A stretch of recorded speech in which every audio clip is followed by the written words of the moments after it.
시편을 통해서 우리가 얻는 삶의 지혜, 또 올바른 신앙생활을 할 수 있는 그런 어떤 귀한 규칙들 같은 것을 시편 42편과 43편을 통해서는 우리가 인생의 그런 어떤 침체에 빠졌을 때에 절망감, 좌절감 또는 우울증, 온갖 낭패를 당했을 때에 거기서 우리가 일어나는 그러한 법이 무엇일까? 핵심은 하나님께 소망을 두라는 거죠. 어떻게 하면은 우리가 그와 같은 자리에서 일어나게 될까 하는 그러한 주제를 시편 42편과 또 43편을 통하여서 한번 나누었었고요. 지금 세 번째로 계속 나누는 시편 51편은 우리가 인생의 큰 재중에 빠지게 될 때에 정말 다윗의 일생에도 최고의 어떤 고비 내지는 인생의 위기 상황이 아니겠습니까? 그와 같은 엄청난 죄 가운데 빠지게 됐을 때에 우리가 어떻게 하면 그와 같은 자리에서 진정으로 회복되고 해결함을 받을 수 있을까? 우리가 취해야 될 그러한 태도와 반응은 과연 어떤 것들이 있을까라고 하는 것을 또 하나의 규칙을 시편 51편을 통해서 우리가 한번 살펴볼 수가 있는데 그것을 지금 나누고 있는 것입니다. 지난 주일날까지는 그 세 가지 취해야 될 그런 우리의 반응 및 태도에 대하여서 7절까지를 나누어 드렸습니다. 그러나 이제 8절부터 19절 마지막 본문의 말씀을 통하여서 네 번째 반응에 대한 부분을 계속해서 오늘 나누려고 하는데 대단히 중요한 아주 꼭 기억해야 되는 그런 내용들이기 때문에 여러분들이 이 점을 명심하면서 오늘 말씀을 들으시면 좋으리라고 생각을 합니다. 먼저 우리가 다시 차분하게 51편 전체 말씀을 같이 한번 읽도록 하겠습니다. 하나님이여 주의 인자를 따라 내게 은혜를 베푸시며 주의 많은 긍휼을 따라 내 죄악을 지워주소서. 나의 죄악을 맑게 씻으시며 나의 죄를 깨끗이 제하소서. 물론 나는 내 죄과를 아오니 내 죄가 항상 내 앞에 있나이다.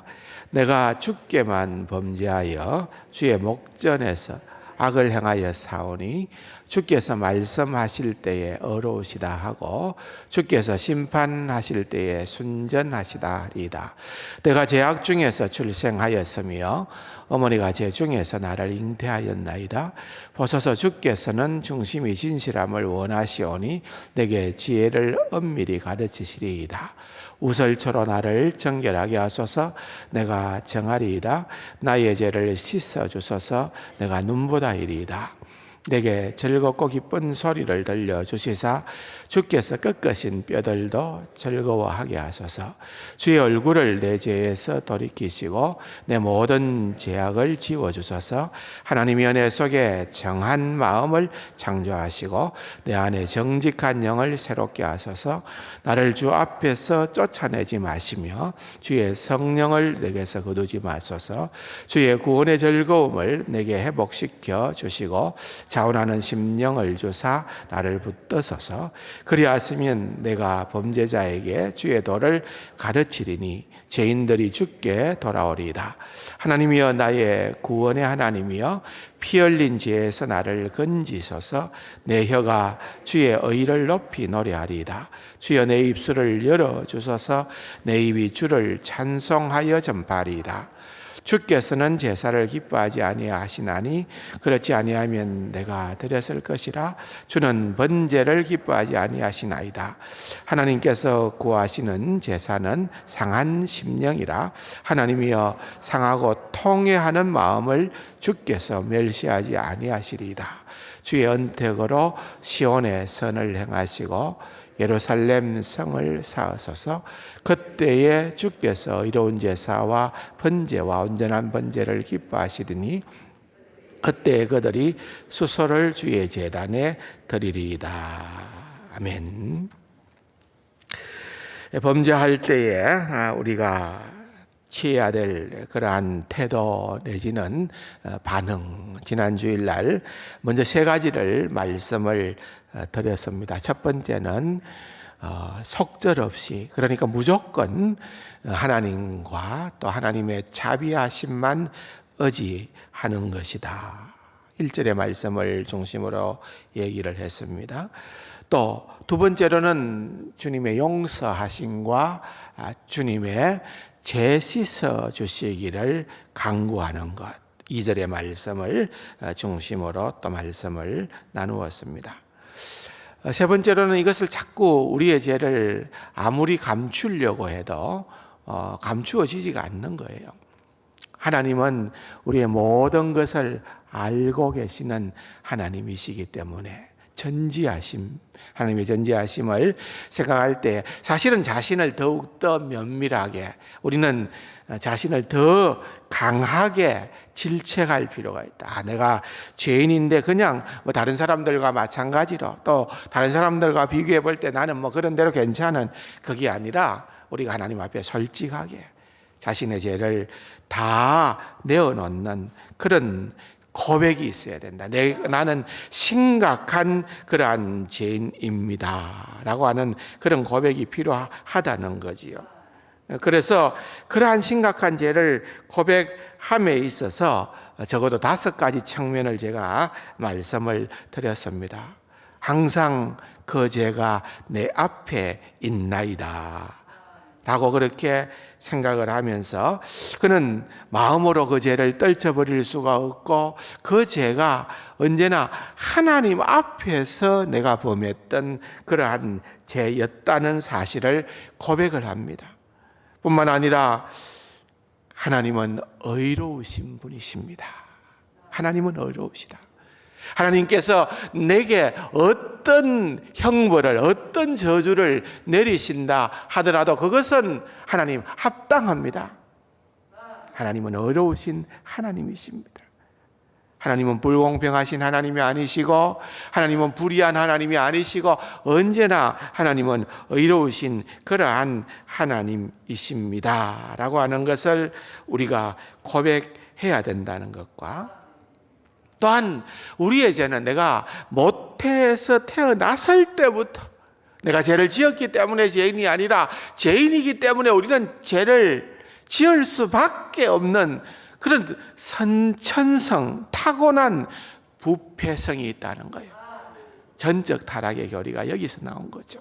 우리는 다 죄인이다라고 하는 그런 고백을 다윗이 하게 됨을 보게 되는 것입니다. 뿐만 아니라 우리는 그냥 외부적인 율법으로 죄인됨을 선언받는 것이 아니라 하나님의 양심의 법을 조사서 볼 때에 우리는 늘 주님 앞에서 참 너무나도 가련한 죄인이다라고 하는 사실을 늘 고백한다는 거예요. 이 시간도 마찬가지입니다. 우리가 주님 앞에 나와서 이렇게 예배할 수 있는 것은 다 하나님의 전적인 은혜입니다. 예수 그리스도의 보혈의 능력입니다. 그것 때문에 우리가 나온 것이지, 우리가 어떤 선한 행동이 있어서 주님 앞에 내세울 만한 그러한 가치 있는 그 어떤 행동이 있어서가 아니라는 겁니다. 이 점을 우리는 하나님 앞에 설 때마다 나는 죄인입니다. 다윗의 참회로 다윗이 죄를 지었기 때문에 죄인이 아니라 죄인이기 때문에 죄를 지을 수밖에 없었던 것처럼 우리도 동일한 죄인입니다. 주님 앞에 설 때마다 우리는 그 고백을 해야 된다라고 하는 말씀을 드렸습니다. 이제 오늘은 네 번째, 다윗이 자신의 죄에 반응하는 그 네 번째 방법을 한번 살펴보겠는데, 그것은 새로워지기를 간절히 기도했다는 점입니다. 새로워지기를 간절히 기도했다. 다시 말하면은 여러분, 우리는 이런 변화를 주님 앞에 늘 기도해야 되는 겁니다. 우리의 목표는 단순한 제사함으로 끝나는 게 아닙니다. 죄의 용서함으로만 머물러서 안 되는 겁니다. 더 나아가야 된다. 더 나아가야 되는데 그것은 뭐냐? 우리가 새롭게 되어지기를. 누구든지 그리스도 예수 안에 있으면 새로운 피조물이라 말씀하신 것처럼 주님을 더욱더 닮아가고 그렇게 새로워지기를 갈망해야 된다는 거예요. 우리가 거듭났다. 우리가 변화되었다. 우리가 중생받았다. 라고 하는 것은 새로움에 대한 변화가 우리 속에 있다는 그러한 증거입니다. 세상 사람들은 죄를 지었다고 해서 때로는 그것이 너무나도 힘이 들어서 후회하기도 하고 그것 때문에 좀 심적인 괴로움, 양심의 괴로움을 느끼기는 하겠지만은 그건 굉장히 부분적입니다. 하나님의 백성된 저와 여러분들은 죄를 짓고서는 견딜 수가 없는 거예요. 나는 죄를 지어도 괜찮아. 나는 하나님의 백성인데 내 죄를 주님께서 다 해결해 줬기 때문에 no problem, 어떤 문제도 없다. 이런 식으로 되는 것은 정상적 그리스도인이 취할 삶의 태도가 아니라는 거예요. 정상적 그리스도인들은 언제든지 주님 앞에 주님, 나는 죄인입니다. 나를 변화시켜 주십시오. 주님을 더욱더 닮아가게 하여 주시옵소서.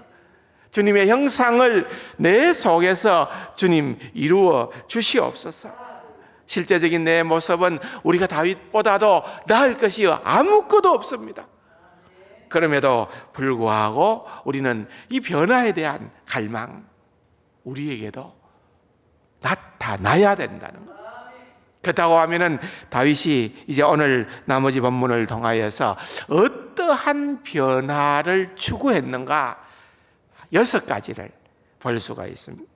이 부분을 나누면서 우리가 교훈을 얻고 또 우리의 변화의 도구로 삼기를 원하는 것입니다.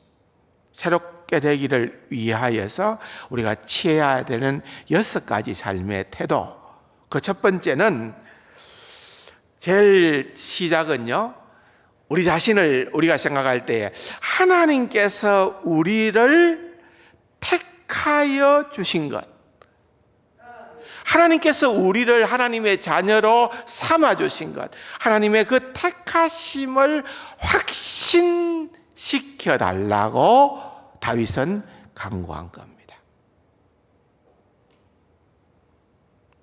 내가 지금 이렇게 범죄했습니다. 하나님, 정말 내 자신을 보니까 나는 너무나도 형편이 없습니다. 서글픕니다. 하나님, 이거 정말 세상 사람과 비교해 볼 때 전혀 나은 바도 없습니다. 그렇지만 하나님, 나는 하나님의 택한 자입니다.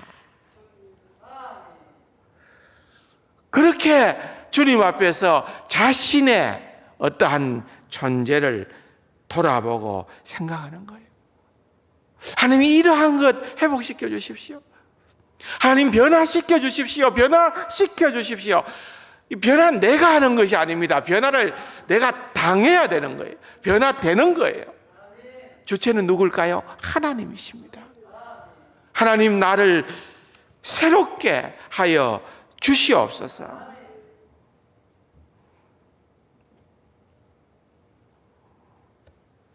11절의 본문을 보십시오. 이렇게 그가 고백합니다. 나를 주 앞에서 쫓아내지 마시며 주의 성령을 내게서 거두지 마소서 그랬습니다. 이 말의 의미는 어떤 의미입니까? 하나님, 나를, 다윗이 그렇게 제가 범죄했다고 해서 하나님, 나를 택함 받지 못한 그런 사람처럼 나를 취급하지 말아 달라는 간구입니다. 하나님, 내가 죄를 지었지만은 하나님, 나를 쫓아내지 마시고, 왜? 근거는 내 의가 아니고 하나님의 크신 긍휼 때문에 나를 쫓아내지 마시고 나는 하나님의 택한 자녀 아닙니까? 주의 성령을 내게서 거두지 마소서. 왜? 나는 하나님의 사람이기 때문에 그렇습니다. 어떤 사람은 이런 기도를 하나님 앞에서 드려야 될 이유도 없고 해서는 안 된다고 그렇게 오해하시는 분이 있습니다. 그렇지 않아요. 여러분, 다윗이 이렇게 기도했고 이러한 기도는 합당한 기도입니다. 물론 우리가 5대 교리를 통하여서 살펴보았던 것처럼 우리의 구원의 근거는 오직 하나님의 은혜요, 우리 주 예수 그리스도의 보혈의 능력에 있다는 사실은 압니다.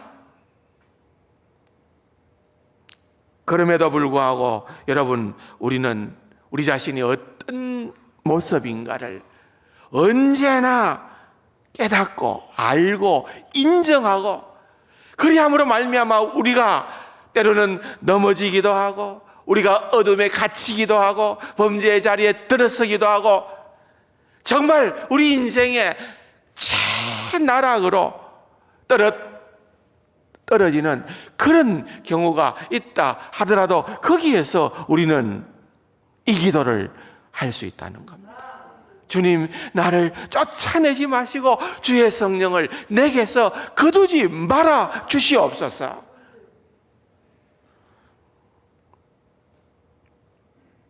나로 하여금 히브리서 6장에 보면은 그냥 내세를 맛만 보는 자, 성령을 맛만 보는 자, 하나님의 자녀가 아니라 그런 자처럼 나를 하나님 버려두지 마시고 나는 하나님의 자녀입니다.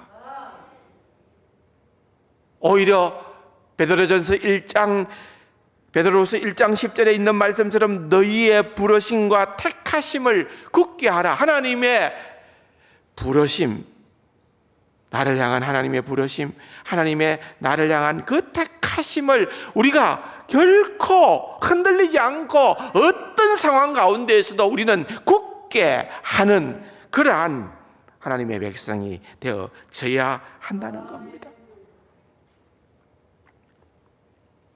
그러므로 첫 번째는 하나님 앞에 내가 하나님의 백성됨을 하나님 확정시켜 주시고 어떠한 자리에서도 이 부분은 흔들리지 않는 그러한 내가 되게 하여 달라. 그렇게 기도하기를 바랍니다. 두 번째로는 51장 10절에 보면 하나님이여 내 속에 정한 마음을 창조하시고 내 안에 정직한 영을 새롭게 하소서. 하나님, 나로 하여금 이렇게 새롭고 정직하고 굳건한 마음과 영을 허락해 달라. 그렇게 기도하는 것 중요한 겁니다. 여기 정직한 영이라고 하는 것은 굳건하고 확고하고 흔들리지 않고 죄를 원하지 않는 그런 심령을 의미하는 겁니다. 하나님, 내가 지금까지는 이렇게 넘어졌지만은 이제 내가 하나님께서 나를 정하게 하시사, 하나님 이제 내가 정직한 영으로 그런 흐릿하고 잘못되고 거릇되고 그런 죄악된 그러한 길로 하나님 내가 눈길을 돌리지 않도록, 내가 나아가지 않도록, 하나님 내가 넘어지지 않도록, 내가 그런 죄 가운데 빠지지 않도록 하나님 나를 그렇게 지켜 보호하여 주시옵소서. 그러한 간구를 드렸다는 겁니다. 세 번째로는 하나님 내게 하나님의 그 놀라운 구원의 기쁨을 허락해 주시고 하나님을 향한 자원하는 마음을 허락해 달라. 그렇게 기도하는 것입니다. 8절 내게 즐겁고 기쁜 소리를 들려주시사 주께서 꺾으신 뼈들도 즐거워하게 하소서. 12절 주의 구원의 즐거움을 내게 회복시켜 주시고 자원하는 심령을 주사 나를 붙드소서 그랬습니다. 여러분들도 그렇게 느끼실는지 모르겠습니다만은 이 시편 51편을 계속해서 보는 가운데에서 적어도 제게는 가장 흥미로운 점을 하나 발견할 수가 있었습니다. 그건 뭔가 하면은요, 여러분 보세요. 이 시편은 어떤 동기로 어떠한 형편에서 기록된 시편입니까? 표절을 보면은 다윗의 시라 그렇게 얘기를 하면서 다윗이 바세바와 동침한 후에 선지자 나단이 그에게 왔을 때 그랬습니다. 그가 바세바와 이 성적인 잘못을 저질렀고 그것이 계기가 되어져서 정말 우리아를 충복이었던 우리아를 모함하여 또한 전쟁터에서 죽게까지 만들고 그런 가운데에서 온갖 거짓이 난무하고 이런 어떤 일들이 일어났잖아요. 그런데 그 죄를 선지자 나단이 와서 비유를 통하여 지적하게 될 때에 그가 하나님 앞에 깨닫게 된 거죠. 그리고 난 다음에 정말 그가 하나님 앞에 진정으로 회개하면서 선 시가 바로 시편 51편이에요. 그런데 여기에 보면은 그가 직접적으로 그가 바세바를 범했고 이런 잘못을 정했고 이렇게 했다라고 하는 그런 직접적인 표현은 어디에도 나오지 않습니다. 여러분 읽었잖아요. 전혀 나오지 않습니다. 근데 그것은 다윗이 그냥 회피했을까요? 다윗이 그런 것들이 너무 추악하니까 후대에 이것이 기록되어진 시편으로 후대에 믿는 사람들에게 들려질 때에는 다윗을 욕하기 때문에 그런 것을 내가 애써 참았을까요? 그게 아니에요. 유명한 정신 분석학자요, 또한 심리학자였던 프로이드 같은 경우는 우리 인생의 모든 것들을 다 성과 결부시킵니다. 그래서 모든 잘못된 그 근간을 뿌리를 파고 들어가 보면은 그것은 성욕으로 말미암아 비롯된다. 그렇게 주장을 하고 그것을 가지고서 인간의 문제를 풀려고 애를 썼던 인물이 프로이드와 같은 그런 심리학자였습니다. 그런데 여러분, 다윗은 그렇게 하지 않았어요. 저는 이 점이 대단히 중요하다고 생각합니다.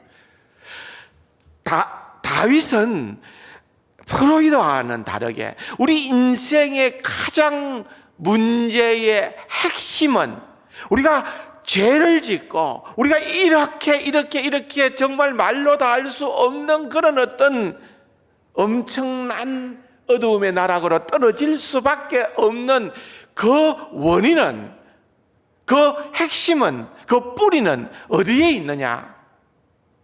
놀라우게도 다윗은 그것을 알았던 거예요. 우리 그리스도인들은 그것은 어디에 있느냐? 다윗이 이 시에서 강조하고 있는 것처럼 구원의 즐거움을 회복시켜 주세요. 다시 말하면은 구원의 즐거움을 잃어버렸다는 거예요. 구원의 즐거움을 잃어버렸기 때문에 그 자리에 이런 온갖 흉악한 외부적인 죄가 나타난다는 거예요. 그러므로 다윗은 어떤 중심이었습니까? 그런 죄, 성적인 죄든 외부적인 그런 어떤 살인죄든 그 어떠한 흉악한 죄도 그것은 질병 자체가 아니라 질병으로 파생되어지는 정상이라는 거예요. 그래서 질병 자체를 치유해야 된다. 그 자체를 치유하는 방법은 구원의 즐거움을 회복하는 것이다. 구원의 즐거움을 회복하는 것이다. 그렇게 얘기를 하고 있는 것입니다. 그래서 내게 즐겁고 기쁜 소리를 들려주소서 당신의 꺾으신 뼈들도 즐거워하게 해주십시오. 주의 구원의 즐거움을 내게 회복시켜 주시고 자원하는 심령을 주사 나를 붙들어 주소서. 사랑하는 성도 여러분, 우리의 삶에 결코 빼앗겨서는 안 되는 것이 있습니다. 결코 놓쳐서는 안 되는 것이 있습니다. 어떤 상황 가운데에서도 하나님, 내게 구원의 즐거움을 회복시켜 주옵소서. 그리스도인들의 삶은 이 구원의 기쁨을 늘 간직하고 그것을 누리고 어떤 상황 가운데에서도 자원하는 마음으로 하나님을 향해서 감사하며 나아가는 것입니다. 그것입니다. 그렇게 되어지니까 여러분 어떤 기도가 나올까요? 15절에 보니까 이렇게 기도를 합니다. 그가 기도를 하기로, 하나님이여 내 입술을 열어 주소서. 내 입이 주를 찬송하며 전파하리라. 다윗은 지금 하나님께 그의 기쁨이 회복되어져서, 구원의 기쁨이 회복되어져서 찬양으로 흘러 넘치도록 해달라고 간구를 하고 있는 것입니다.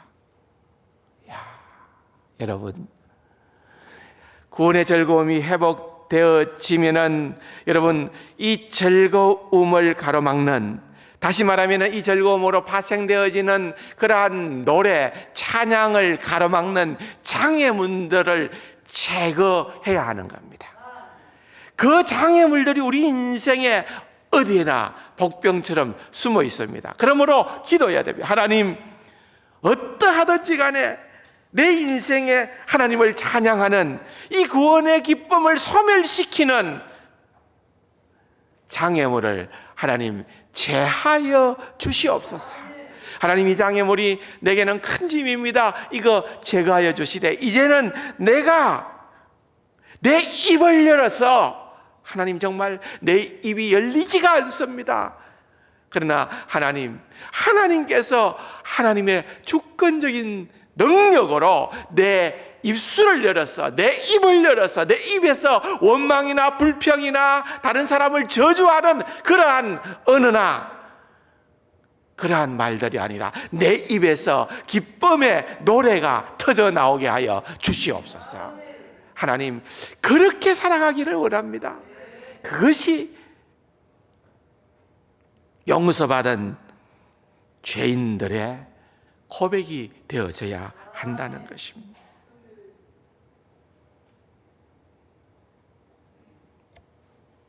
더 놀라운 사실은 다섯 번째로 13절을 보겠습니다. 다 같이요. 그리하면 내가 범죄자에게 주의 도를 가르치리니 죄인들이 죽게 돌아오리이다. 이게 무슨 말일까요? 결국은 다윗은요, 자기가 그렇게 회복되고 기쁨이 넘쳐나고 그 모든 일들이 결국은 자기에게만 머물러 있지 않도록 했다는 거예요. 그래서 다른 사람에게, 범죄자들에게, 다른 이들에게, 자기도 물론 범죄자지만 다른 사람에게 이 복음이 전파되어지기를 간구했다는 것입니다. 다시 말하면 다윗은 재용서함, 얼마나 이게 감격적입니까? 주님으로부터 재용서함을 받았다는 것, 그것만으로 만족하지 않았습니다. 다윗은 자신이 정결하게 되는 것만으로 만족하지 않았습니다. 다윗은 하나님으로부터 택하심을 받은 것만으로 만족하지 않았다는 겁니다. 그의 영혼이 회복되는 것만으로 만족하지 않았습니다. 홀로 하나님 안에서 기뻐하는 것만으로 만족하지 않았고, 그의 눈에 다른 이들이 보이기 시작하는 거예요. 이 놀라운 구원의 기쁨을, 이 놀라운 하나님의 은혜를 모르고 살아가는 저 불쌍한 영혼들이 눈에 들어오는 겁니다. 하나님, 저들에게 내가 가진 이 복음의 기쁨을 함께 나누기를 원합니다.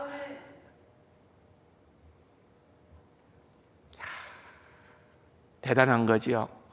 우리는 흔히들 생각합니다. 내가 잘 되면은, 내가 인생에 성공하면은, 출세하면은 돈 많이 벌면은, 높은 자리에 이르면은 내가 잘 되는 것 보고서 다른 사람들이 나를 부러워하고 예수를 믿고자 하는 그런 충동이 생기고, 그것이 전도의 한 방편이 되는 것이 아닙니까? 여러분, 그렇게 본다면은 절대로 이 시편 51편은 납득할 수 없는 겁니다. 아닙니다. 절대로 그렇지 않습니다.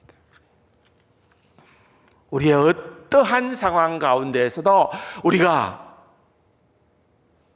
하나님의 백성됨의 자리에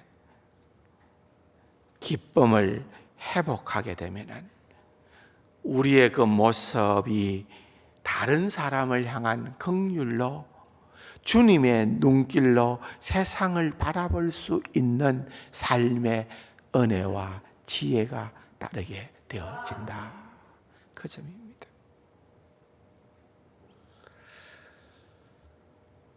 그리하면 내가 범죄자에게 주의 도를 가르치리니 죄인들이 주께로 돌아오리이다.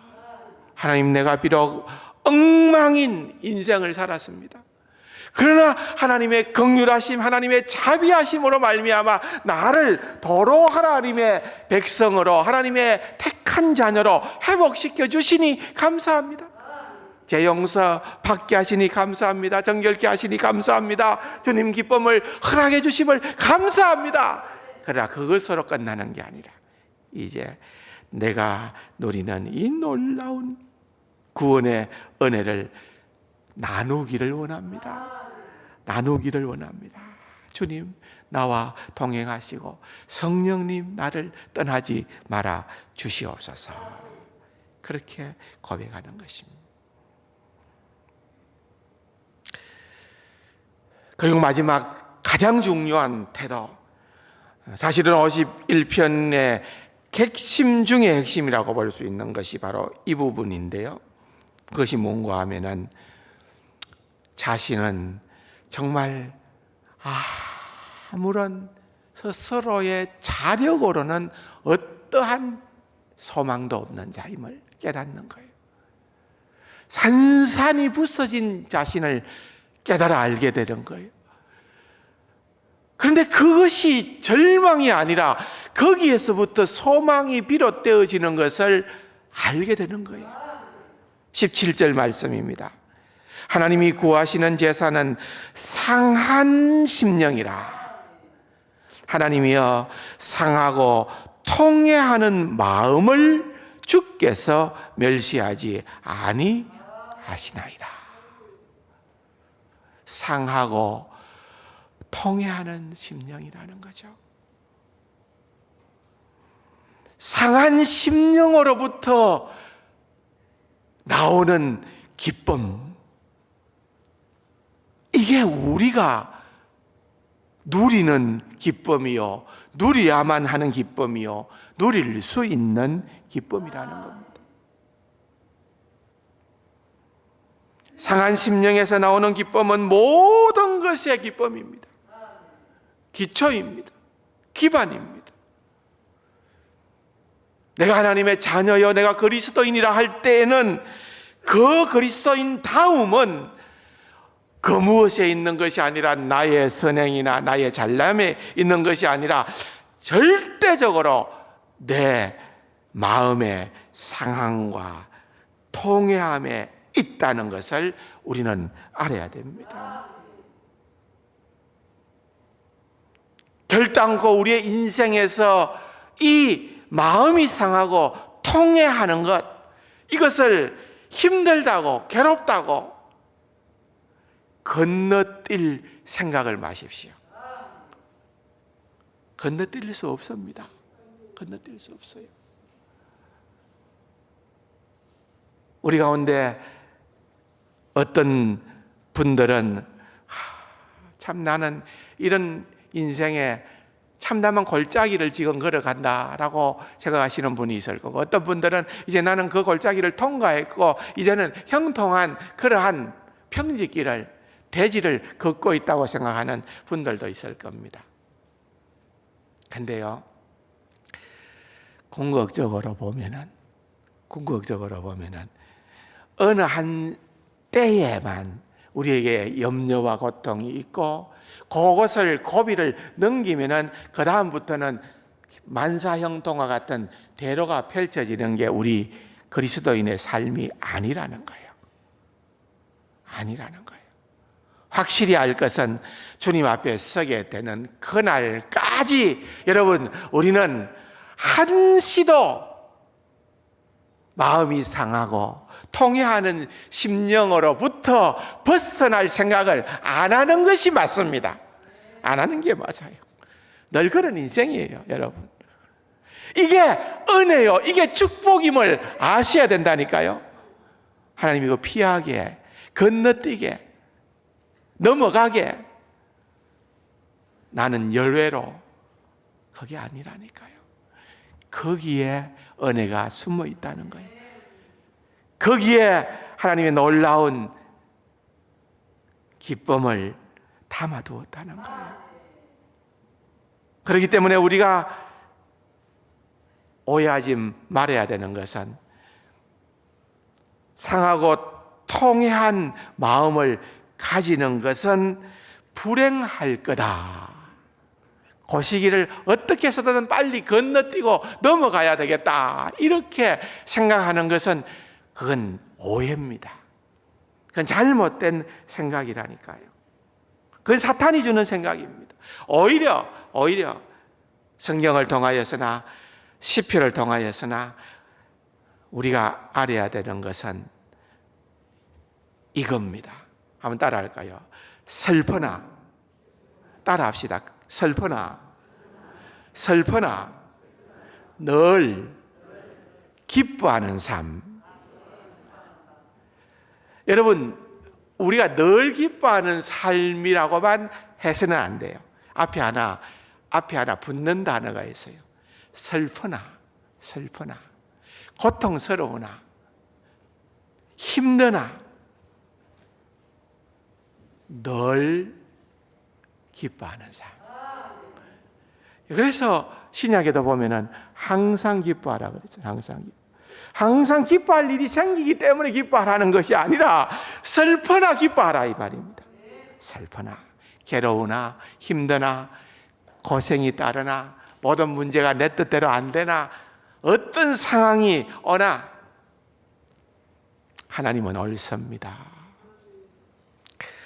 그렇게 감사하며 그렇게 기뻐하는 삶이 성도의 삶의 목표이어야 한다는 것을 기억하면서 이 주시는 이 시편 51편이 우리에게 주는 이 교훈이 엄청난 것 같아요. 예, 이 교훈을 새기며 살아가는 귀하고 복된 우리 세상 가족들이 되기를 주님의 이름으로 축원합니다.